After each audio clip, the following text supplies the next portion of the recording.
of NATO's aerial war dogs, long touted as game changers, have bitten the dust. On August 28, 2025, a Polish Air Force F-16 Fighting Falcon crashed during rehearsal for the Radom air show, killing its decorated pilot, Major Maciej Slab Krakowian. The crash comes just as NATO ramps up deliveries of these jets to Ukraine to counter Russia.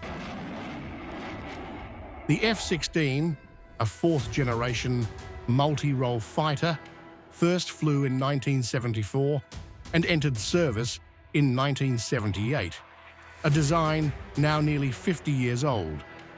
Despite decades of upgrades and combat use, Thursday's crash underscores the limits of its aging platform.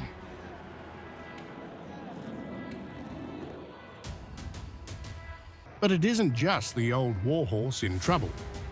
NATO's next-gen flagship, the F-35 Lightning II, has faced repeated embarrassments this year. In June, a British F-35B was stranded in India for over a month after suffering a hydraulic and auxiliary power failure during an emergency landing. The jet sat under armed guard on the tarmac, unable to fly until engineers were flown in from the UK. Weeks later, in Alaska, a US Air Force F-35A went down after a 50-minute in-flight conference call with Lockheed Martin engineers failed to resolve a landing gear malfunction. The pilot ejected moments before the $200 million stealth jet smashed into the ground.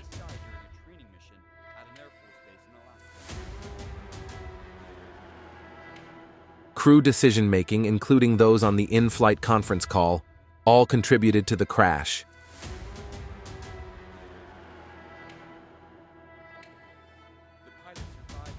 Investigators later revealed that water contamination in the hydraulic fluid froze, tricking the fighter into thinking it was already on the ground. Automation took over, rendering the jet uncontrollable and sealing its fate. The F-35 is a fifth-generation stealth multi-role fighter, first flown in 2006 and introduced in 2015. Despite its cutting-edge technology and $1 trillion program cost, the jet is plagued by glitches, grounding orders, and high-profile failures like those in India and Alaska. For NATO, the timing could not be worse. The F-16 crash in Poland hits as the West prepares to deliver the jets to Ukraine.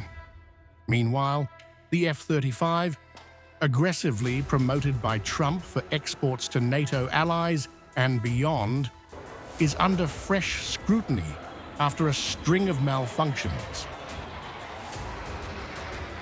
So the question is clear. Are NATO's top aerial game changers losing credibility? One, a half-century-old veteran burning out in Poland. The other, a supposed marvel of stealth, grounded in India and falling from the skies in Alaska. NATO's airpower supremacy suddenly looks less like an iron fist and more like a fragile gamble